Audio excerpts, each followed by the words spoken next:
Being a father is the most joyful experience I could have been introduced to. Before my son, my wife as well, entered my life, I was a mess. I was the walking definition of anxiety and confusion. I looked at the future almost every day with a kind of dread and fear.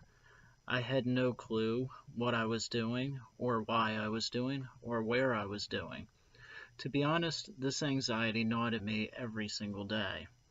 Some people can go day to day and be okay with not having a real game plan. They are alright with sort of making it up as they go. And there's nothing wrong with that to an extent. It's just not me. I wanted desperately to know that there was a purpose to my being here, and not some kind of vague purpose. I'd get those cliche responses whenever I hinted at my anxiety to people. They'd say, "Oh, we'll pray about it," or "You're young, you have lots of time to figure it out." Both of those answers, by the way, are true. They are, but they didn't do anything for how I felt right then and there. Now, part of that was the fact that I wasn't trusting God the way I should have been. Trust and faith mean letting go of these kinds of anxieties and confusion. I could go on in more detail about where I was at with these specific topics at a later time. The point is that I just didn't see how I fit into life. I said being a father is a joyful experience, but becoming a father was a huge relief as well. Some people are terrified of the idea, but to me it was literally the biggest relief. It lifted a huge weight from me.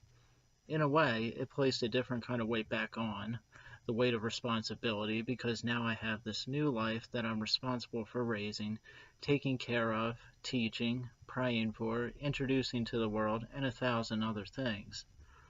It got me thinking about where we are at as a nation, as a people, and a nation too. I've heard many times that the family is the cornerstone of every nation, so it's frightening to look out there and see so little of it around. There are so many broken homes, so many ruined relationships, so many fatherless kids. I'm not going to sit here and act like I have all the answers. My son's two. I'm only learning, that's all, just learning. But I think we all need to reflect just a little on what is going on here. I'm a big picture kind of guy. I don't usually see separate issues. I see little dots all connected together. So when I believe that the family is the cornerstone of society, and then I see the family being destroyed from so many different directions, I connect the dots outwards, connect the symptoms that manifest.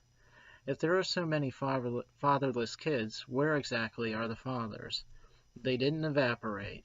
We have to connect the dots. Sure, not every man is meant to be a father, but undeniably for most it's their greater purpose. And when so many reject that purpose, reject what they are really meant to be doing, I believe, and this is from personal experience too, that you end up bitter, nihilistic, and just trying to fill a hole with endless pleasure or spend so much time just trying to be numb. I don't believe that there would be so much crime, so much suicide, so much rampant drug use, so many unwanted aborted pregnancies if men, when handled responsibility, instead of running from it, took it on and acted like what a man should be. Of course, that too is a whole other topic. This disintegration of masculinity, the blurring of genders, and what it means to be a man or woman.